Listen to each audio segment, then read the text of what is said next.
Bueno, la semana pasada, para hacer un recorderis, nosotros estábamos hablando de las mutaciones y los tipos de mutaciones que pueden haber desde cromosómicas y demás en todos los seres vivos, que no solamente son exclusivas de los animales, del reino animal, también ocurren mutaciones en plantas, en hongos y otros organismos más, pero que nosotros hicimos el enfoque sobre todo en la parte animal dentro del grupo del Homo sapiens o el ser humano. Hoy vamos a hablar un poco sobre los sistemas de clasificación y que también han permitido ordenar pues a todos los organismos y entender esos organismos, cómo están relacionados uno entre otros y poder darle un orden, ordenar a estos organismos dentro de un árbol para entender la evolución desde el primer organismo que apareció en la Tierra. ¿Cómo está relacionado con mutaciones? Sí está relacionado porque las mutaciones permiten también que dentro de la evolución hayan aparecido organismos nuevos que vamos a ir viendo en estas sesiones que vamos a hablar de taxonomía y sistemas de clasificación dentro de animales, plantas y que incluso nos clasifica a nosotros dentro de un lugar en ese sistema mismo. Entonces, el desarrollo de estos sistemas ha sido histórico desde hace cientos de años.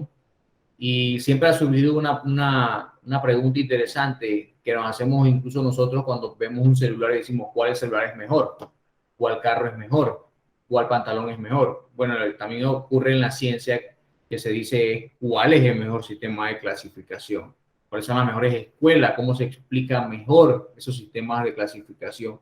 Y eso es lo que lleva, ¿no?, a los sistemas de clasificación que tenemos actualmente.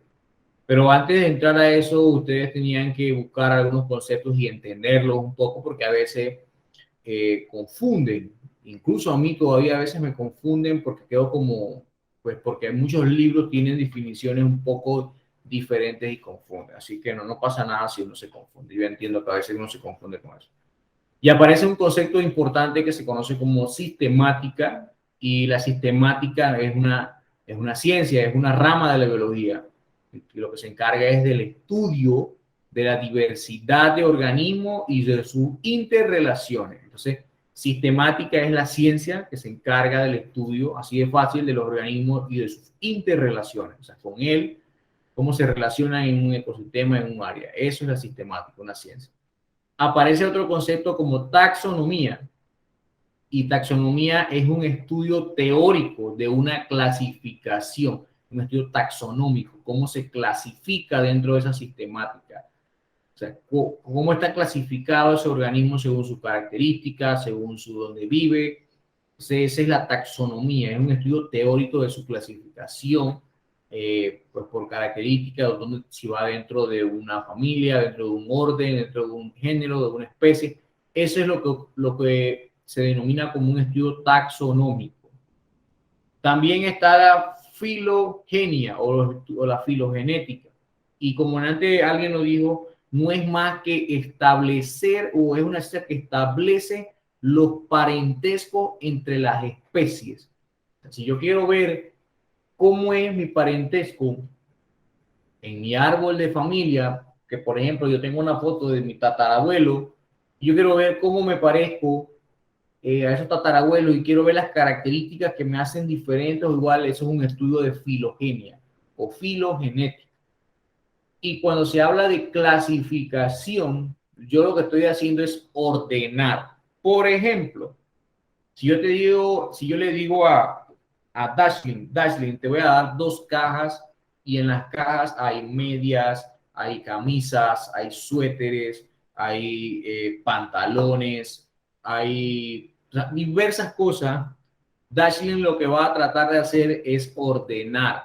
Es decir, ¿qué va a hacer Dashlin? Ella va a colocar medias con medias, camisas con camisa, suéteres con suéteres, faldas con faldas. Pero puede ser también que cuando ella ordena las medias, dentro de ese grupo taxonómico que son las medias, ella las va a ordenar por colores. Ella va a decir, yo tengo 20 pares de medias, pero de las 20 pares de medias hay 5 rojas, 5 amarillas, 5 verdes y 5 azules. Entonces ella las vuelve a clasificar, las ordena. ¿Para qué? Para que estén ordenadas. Nosotros siempre hacemos una clasificación en casa. siempre lo hacemos. Entonces, eso es un estudio de clasificación. Es una forma como bastante fácil de que quiero que entiendan esos conceptos. Entonces, aparece un concepto que por ahí siempre está, es de grupos, especies o taxas. Entonces, eso es importante, que cuando usted habla de un grupo de especies, a eso se le conoce como taxas. ¿Alguna pregunta hasta aquí?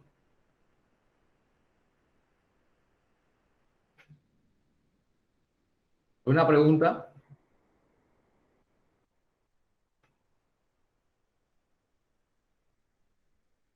¿Me Por el escucha? momento no, profesor. Ah, sí, sí, sí, se le escucha, profesor.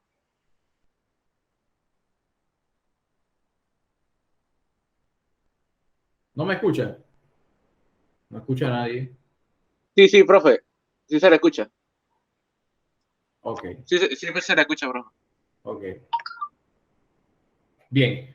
Entonces, en la filogenia o la construcción de la reconstrucción de esos parentescos, uno siempre trata de ver de dónde venimos. Y este árbol que está aquí o esta Y que vemos aquí es como una filogenia que se hace para entender cómo aparecen los organismos. Por ejemplo, esto que está aquí en amarillo, lo que dice es que tenemos un ancestro en común. Todos nosotros tenemos, desde las plantas, animales, tenemos un ancestro en común, hongos, bacterias, protozoarios, y ese ancestro en común es este que está aquí.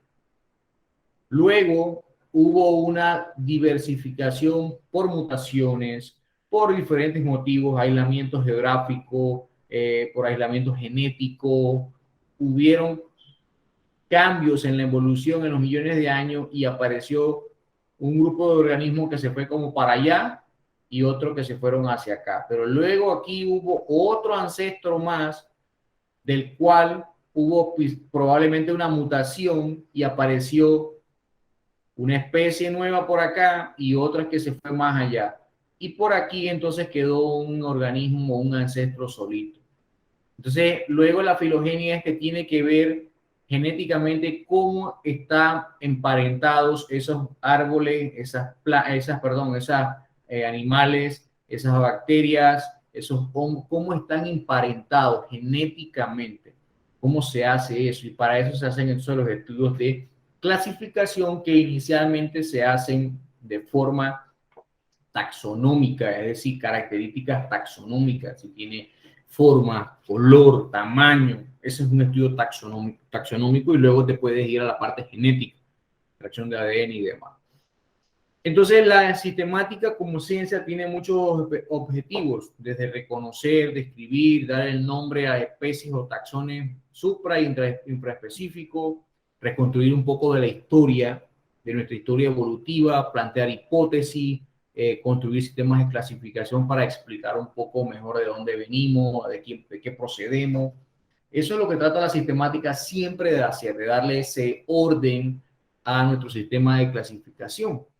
¿Y eso por qué fue importante? Bueno, eso fue importante porque gracias a eso pues podemos conocer actualmente las plantas que tenemos, las más antiguas, los animales que tenemos, los más antiguas, las especies nuevas, las especies que están en periodo de extinción, las bacterias que por ejemplo forman parte de un sistema de uso médico, los hongos más antiguos, los hongos que tienen funciones de descomposición, los hongos que son patógenos para el hombre, hongos que afectan a la estabilidad de otros organismos como plantas, causan la pérdida de plantas, y todo eso ha sido importante gracias a los estudios de clasificación y dentro de la sistemática.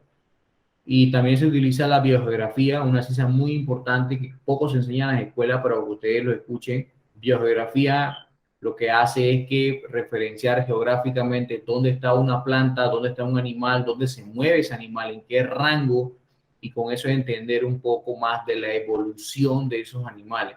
Porque, por ejemplo, si yo tengo como en Coiba, no sé si alguien ha tenido la oportunidad de ir a la isla de Coiba, y en Coiba hay un mono aullador. Asumo que algunos de ustedes o la mayoría de ustedes ha visto el mono aullador, ese mono grande, negro. Ese mono aullador hay una especie única en Coiba, o sea, que solamente se encuentra en Coiba. La pregunta es, ¿cómo solamente está en Coiba? ¿Cómo llegó a Coiba? Si Coiba está a cientos de kilómetros de tierra firme, ¿cómo llegó allá? ¿En una balsa, en un tronco? O sea, las hipótesis, ¿cuáles serían? ¿Cuáles serían sus hipótesis? A ver, las escucho.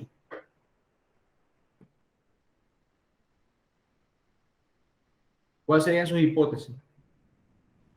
Eh, Podría ser que alguien la llevó de mascota para allá y se reproducía. Sí, pero pensemos en que el mono está reportado desde antes de que el hombre apareciera. ¿Cómo llegó allá? Tal vez cuando, antes de que las placas tectónicas se movieran, toda la Tierra estaba, o sea, en un solo continente, y al las placas tectónicas separarse, los animales que estuvieron en esas partes, antes de que esos lugares se volvieran islas, ya habitaban ahí, y al momento de que se rompieron las placas, los animales que estaban ahí se fueron ahí, y pues por eso hay animales diferentes en ciertos lugares. Claro, esa es una muy buena hipótesis, es una hipótesis científica válida y es de la más utilizada incluso para responder. Probablemente, eso se le conoce como aislamiento geográfico.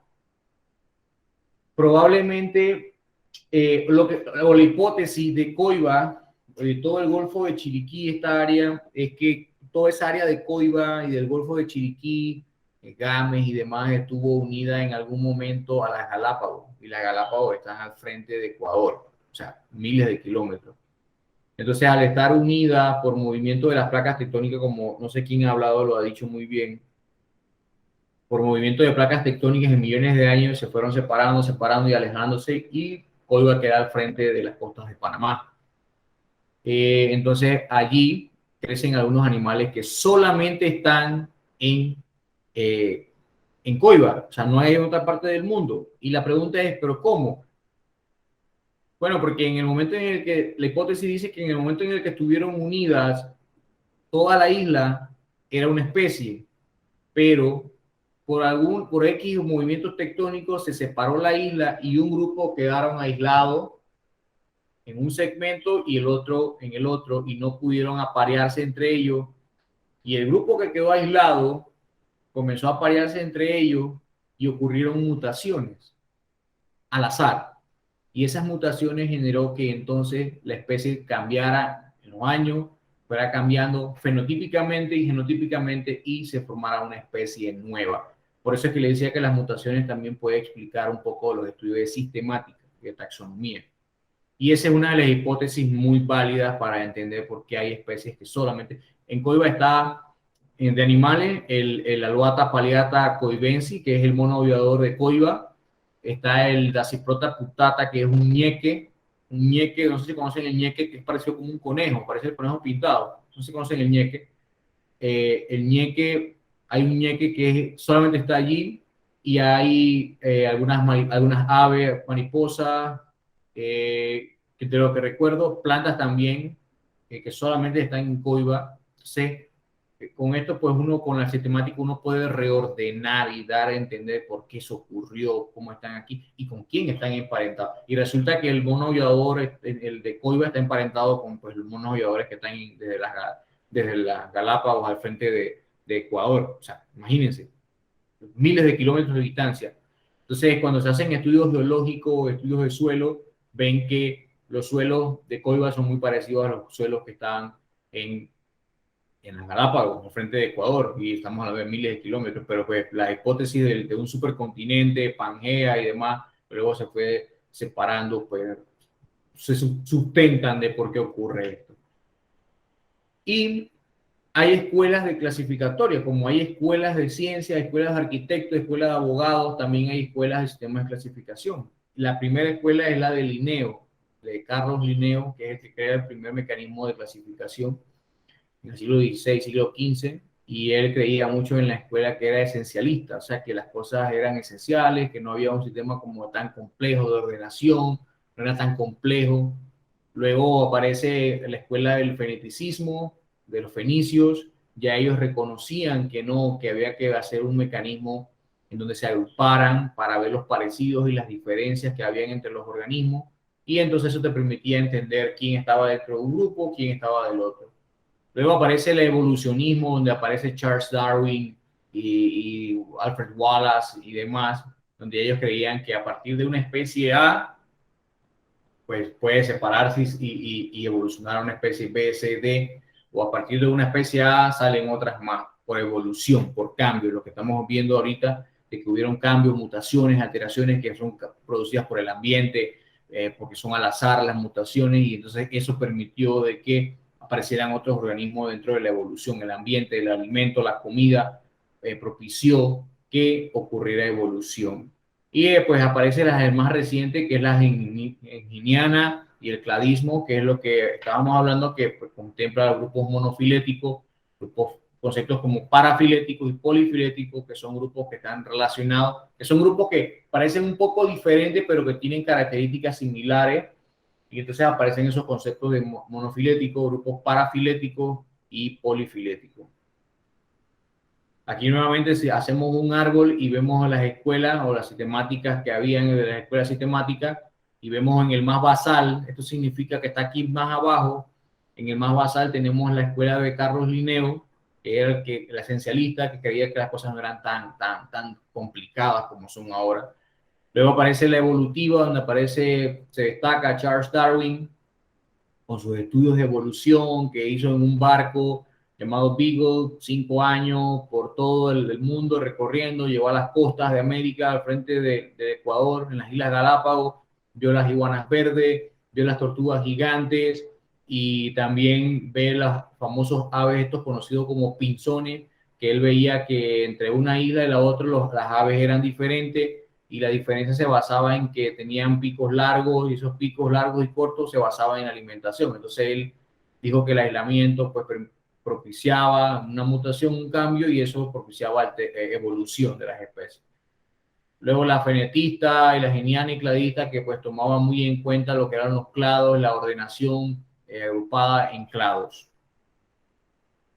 Y entonces, como les mencionaba antes, esto permitió de que este tipo de clasificación permitió que fuera un poco más robusta, más estable y más predictiva aquellos problemas de cómo se agrupaban los organismos. Esta es una cosa que es muy importante dentro de los clados, que es entender el concepto de grupos monofiléticos, parafiléticos y aquí no está el polifilético, pero está el monofilético y el parafilético.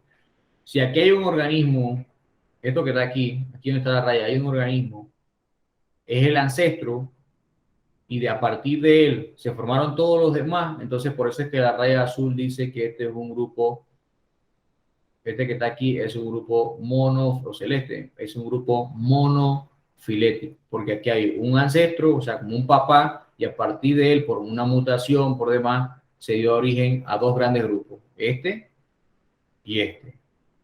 Grupo A aquí y el grupo B. A partir de uno, entonces todo el grupo como tal es un grupo monofilético. Ahora, luego que se formó este grupo, aquí apareció un ancestro también y se formaron dos grupos más. Como aquí hay un ancestro en común, entonces este que está aquí en morado, que involucra a estos dos, también es un grupo monofilético porque provienen de un mismo ancestro. Eso es importante. Acá nuevamente, el grupo que se había formado aquí hay un ancestro y hubo una diversificación para allá, pero también hubo otra para acá.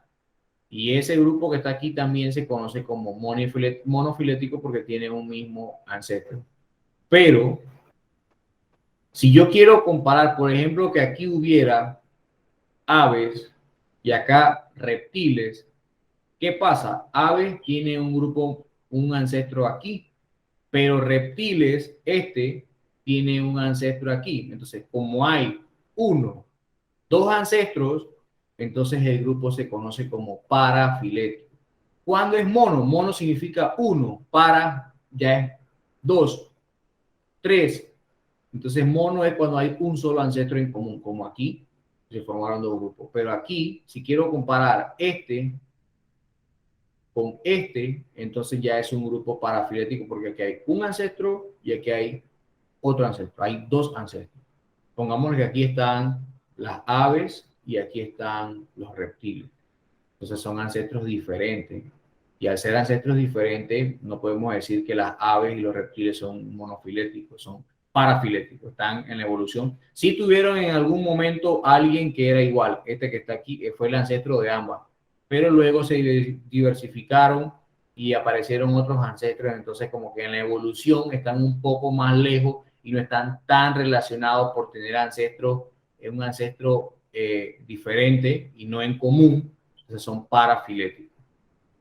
Eso es algo que básicamente no se enseña mucho en los colegios, pero que es importante para entender lo que es un cladograma cuando nos lo ponen. Algo que es muy importante también para entender dentro de la evolución por qué se ha diferenciado los organismos. Hay dos conceptos importantes, evolución divergente y evolución convergente.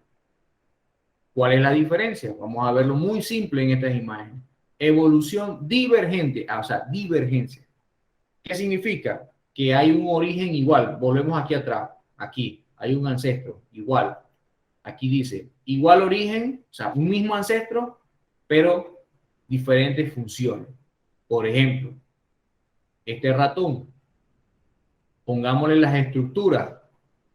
El ratón tiene las patas anteriores, o sea, las frontales, tiene patas anteriores, pero en la evolución, por aquí tuvo que haber ocurrido, tuvo que haber tenido un ancestro, pero las estructuras se modificaron. Por ejemplo, en las aves se modificó a unas membranas para volar. En los murciélagos para volar. Recuerden que no son alas como tal, son membranas que tienen el radio y el cúbito de los murciélagos, no son alas como tal. Solamente que son las mismas estructuras que tenemos nosotros, pero solamente que se han modificado en los murciélagos para volar con unas membranas. Pero en los peces, en los tiburones, en mamíferos que están en el agua, como los delfines y ballenas, se han modificado para nadar. Y en algunos mamíferos, como los caballos y demás, para andar. O sea que mismo origen evolutivo que se comparten muchas características, porque él es mamífero, él es mamífero, él es mamífero y él es mamífero. Entonces, pero sus estructuras se han modificado para diferentes trabajos. Eso se conoce como evolución divergente. Mientras que en la evolución convergente es diferente. Tienen diferentes orígenes evolutivos, no están tan relacionados evolutivamente, pero tienen funciones similares. Por ejemplo, aquí la forma hidrodinámica que tienen los escarabajos, los tiburones para desplazarse más rápido en el agua y los delfines, mamíferos, peces, insectos. Son grupos diferentes, parafiléticos, pero que comparten estructuras con funciones similares. Entonces, eso pasa mucho en la naturaleza y eso se conoce como evolución convergente. En las plantas también ocurre lo mismo. La convergencia adaptativa. La convergencia adaptativa son familias diferentes, cactáceas. Los cactus están en los desiertos, tienen adaptaciones muy diferentes, son familias diferentes. Euforbiáceas son plantas que ya están en diferentes lugares, pero que tienen pues estructuras muy similares, pero que están en lugares diferentes, ¿no? O sea, son de lugares diferentes, son cosas diferentes, pero que tienen estructuras con las funciones similares. Así que esas son adaptaciones que ocurren también en las plantas. Y el sistema de clasificación, nuevamente volvemos que seguimos hablando, el de Linneo como uno de los principales del siglo XVII, y donde él contemplaba que solamente había vegetales y animales y más nada. Luego el sistema de Haeckel, ya él reconocía a los protistas, a las plantas y a los animales.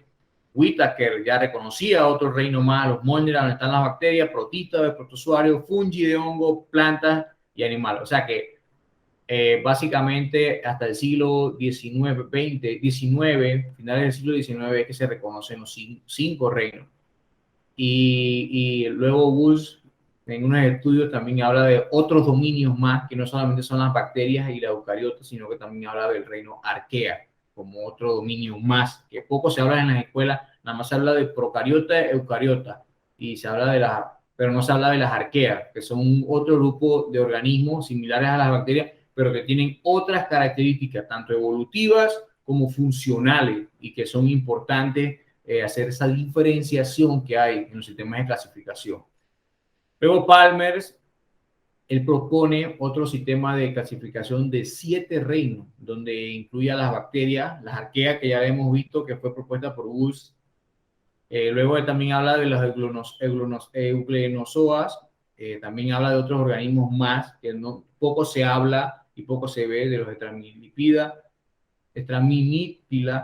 los alveolata, los micetozoa, luego nuevamente los hongos, las plantas y los animales. Entonces, por allí siempre en la escuela nos enseñaban de los 5 reinos, pero ya sabemos que se han propuesto 3 dominios desde el 2004 y 7 reinos, que incluye los euglenozoa, donde están las euglenas, los Straminippida, la alveolata, micetozoas. Entonces hay diferentes organismos dentro de cada uno. ¿Por qué? Bueno, porque tienen características genéticas diferentes, estructurales, y no estaba como tan esclarecido dónde se podía acomodar todo eso. Entonces se propone por él los 7 reinos.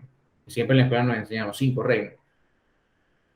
Y pues cada uno de ellos contemplaba la importancia de esos reinos. Este es nuevamente los dominios que hablaba antes, el dominio de las bacterias, están todas las demás, y está en el dominio de las arqueobacterias, que eso poco se habla en las clases, pero que sí hay un dominio que está las bacterias, arqueobacterias y las eucariotas, que somos casi todos los demás dominios. Entonces, en un estudio de filogenia de los organismos, nosotros podemos ver cómo se organizan los organismos. Esto es propuesto por Palmer, en lo que le dije ahorita en el 2004, que fue el que propuso los 7 reinos.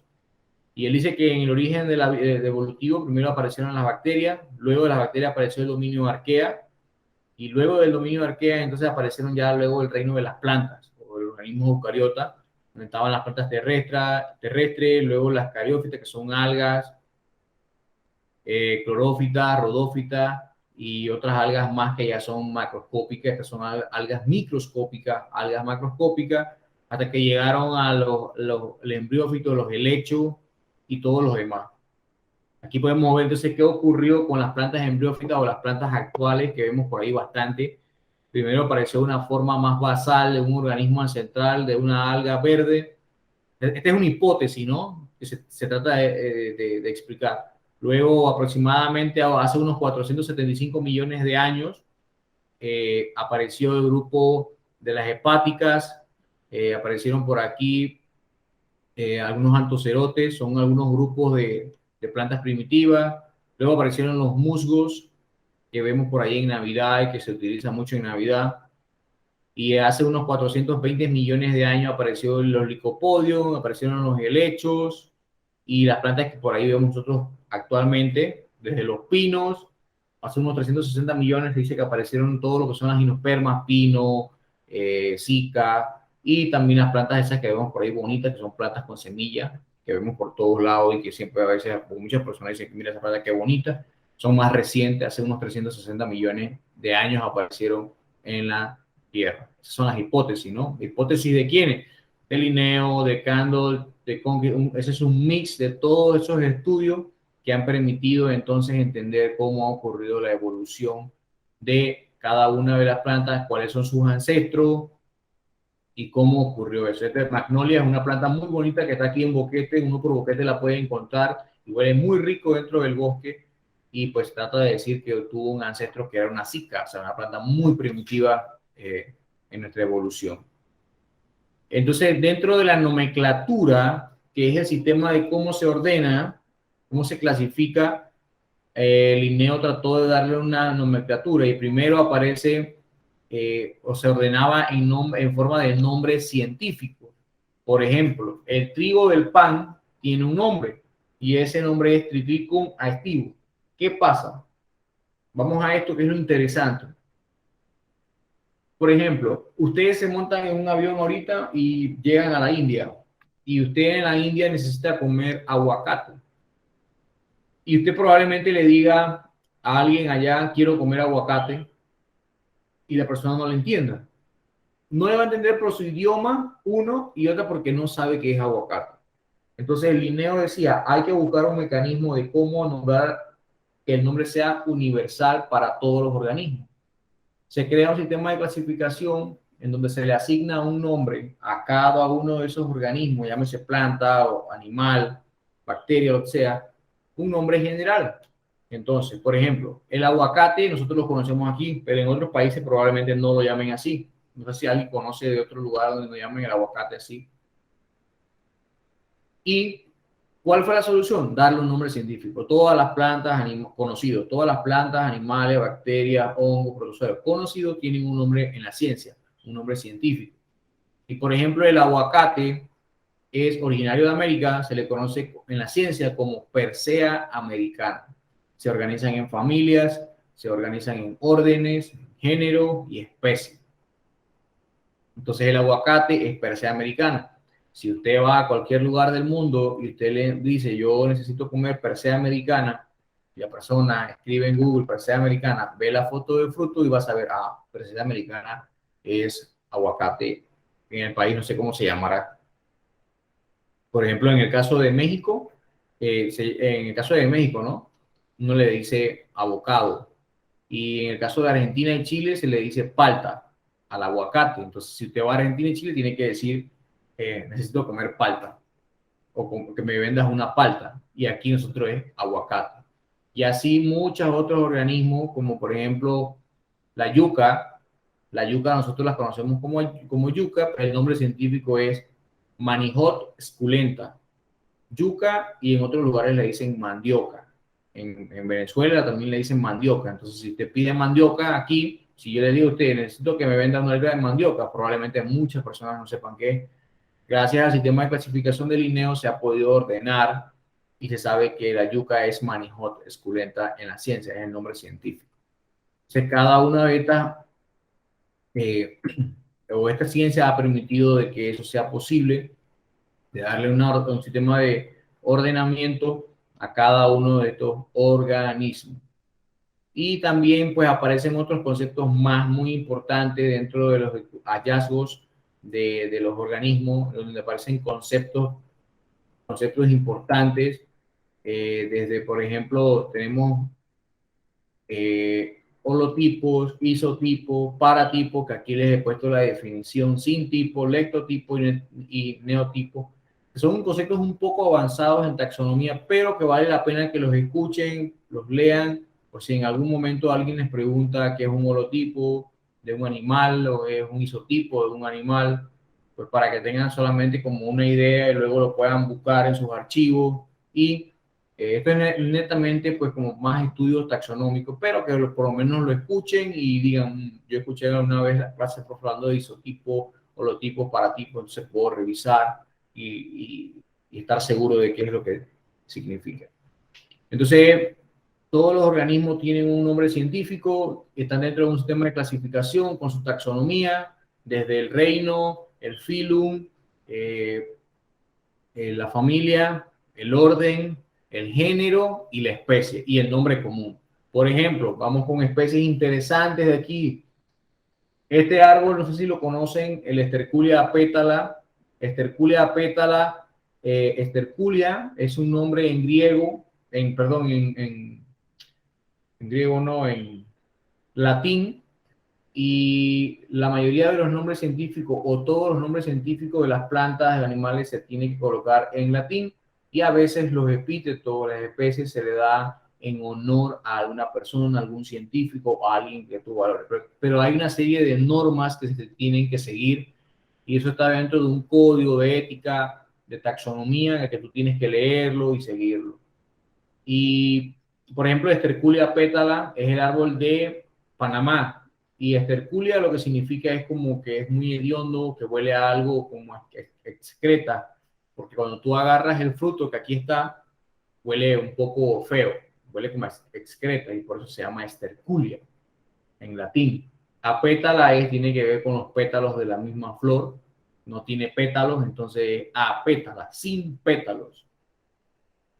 Y esta es una imágenes de dónde está distribuido dentro de Panamá y se distribuye pues de México hasta acá, a Colombia también, Sudamérica, parte de Sudamérica. Y este es el nombre científico. Una regla para escribir nombre científico es que tanto el género, que es Esterculia, como la especie o el epíteto específico, también se le dice, deben ir en cursiva cuando usted lo escribe en la computadora, pero también, si no lo quiere escribir en cursiva, usted subraya Esterculia y aparte subraya apétala. No puede ir una sola línea que une al género y a la especie. Se subraya Esterculia y subraya apétala. Esterculia es el género. El género siempre va e inicia con mayúscula. La especie o el epíteto específico siempre va con minúscula. Ustedes ven aquí, mayúscula, y el epíteto, minúscula. No pueden ir, el epíteto no puede ir en mayúscula. Eso es un error de taxonomía.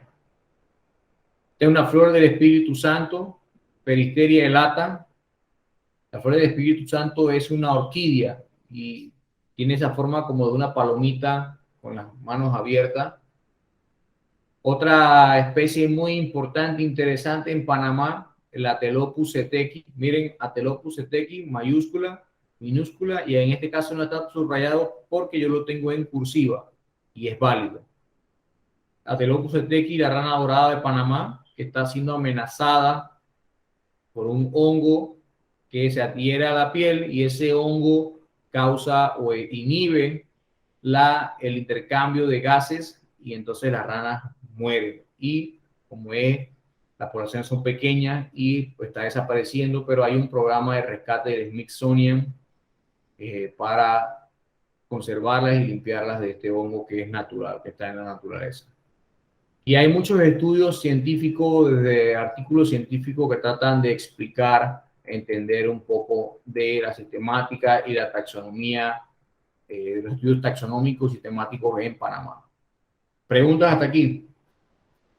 Yo sé que es un poco complejo asimilar toda la terminología, pero lo que quería darle era un pantallazo, porque esta clase es un pantallazo inicial de todo lo que es taxonomía, clasificación, cladograma. Una vez que vean un cladograma puedan entender que eso es un sistema de ordenamiento de relaciones evolutivas entre diferentes organismos para ver qué tan similares, qué tan diferentes son. Eso es básicamente lo que inmediatamente tiene que llegar a su cabeza. Entonces, con las asignaciones, lo que vamos a hacer es que ustedes van a hacer, hay un taller que ya yo lo subí a la plataforma, hay un taller de sistemática y taxonomía muy fácil, nada complicado, bien básico. Tienen que hacerlo y subirlo. La siguiente semana hay mensual, y en el mensual, en ese taller de arriba, hay un glosario como de 20 o 20 y tantos conceptos. ¿En qué va a consistir el mensual? El mensual va a consistir en que usted agarre esos conceptos, los defina muy conceptual, muy puntualmente, explícitamente, pero que explique, coloque imágenes como por ejemplo, del concepto, y usted en la siguiente semana en una ponencia, charla, como le quiera poner, exposición oral, presente y defina esos conceptos. Repito, somos pocos aquí, así que chances tenemos. Usted tiene que exponer, investigar esos conceptos, qué significan, es como un glosario, colocarle ilustraciones para explicar mejor y exponerlo de forma oral a la siguiente sesión. Eso es la nota de su mensual. Entonces, como son 20, usted puede poner unas dos conceptos por diapositiva y tener unas 10 diapositivas.